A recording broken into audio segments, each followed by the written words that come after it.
As They Were, by M.F.K. Fisher. For Nora, again and always. Prejudice, Hate, and the First World War. Preface.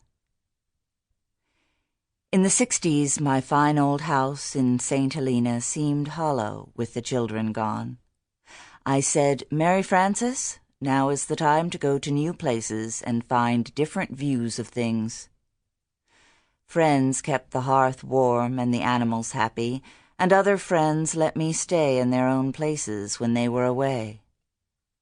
It was a vivid period of slow wandering, very rich, like a carpet I had often trod before I realized that it was there. One winter I went to Long Island, to a house I knew well from several summer visits. It was on the dunes near Bridgehampton. There was a car so that I could drive into the village for mail and food. I cashed checks at the liquor store next to the grocery.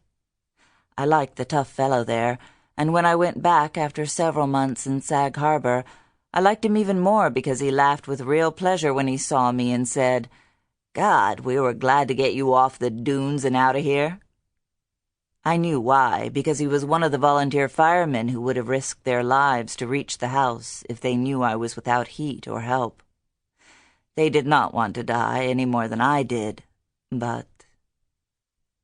The story I wrote about that incident is called The Wind-Chilled Factor, and the house I lived alone in, except for rare weekends with its owner who came down from her job in New York, was a deliberate contradiction of the local wisdom. Natives of that part of the island build and farm and work inland.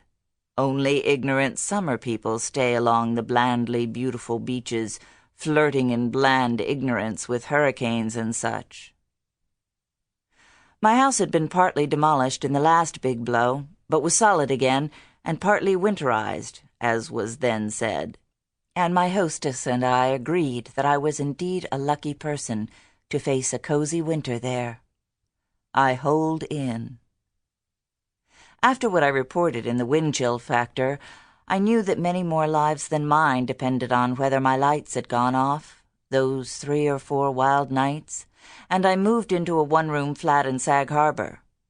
I had the parlor and bathroom of what had once been a whaler captain's house, with a cursory kitchenette at one end.